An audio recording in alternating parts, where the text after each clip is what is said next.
हाय मनोज जी, हाय रिंकू जी। ये बहुत अच्छा संयोग है कि अचीवर्स जंक्शन में आज आप मनोज जी से रूबरू हो रही हैं, जहाँ सारे अपने क्षेत्र के धुरंधर लोगों का इंटरव्यू, उनसे बातचीत होती है।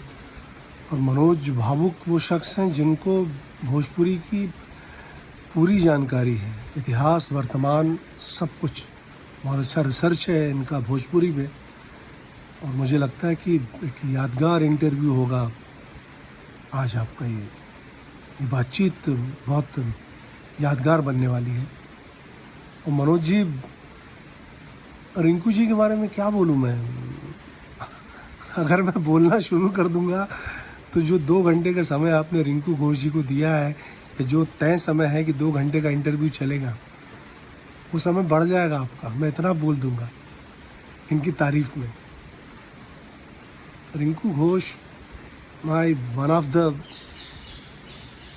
ऑफ द डिप्लोमेटिक लगता है ना, थोड़ा सा।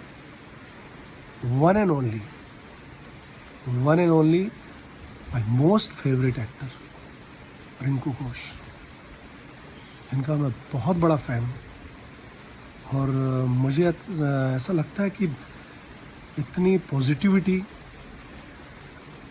प्रोफेशनलिज्म, अपने काम को लेकर एक राइट अप्रोच, बहुत कुछ सीखने लायक है इनसे।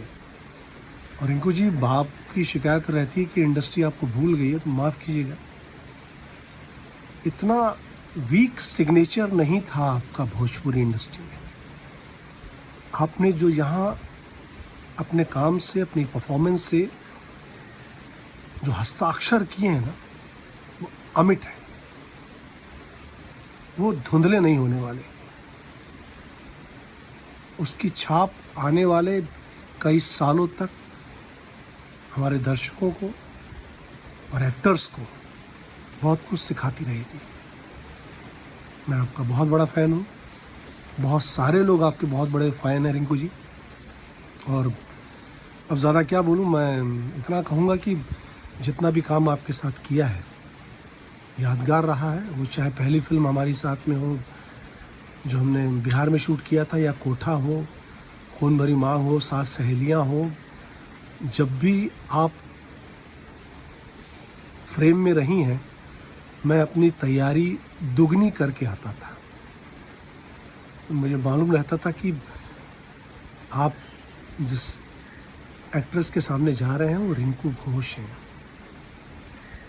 तो अपनी तैयारी पूरी करके मैं पहुंचता था सेट पे।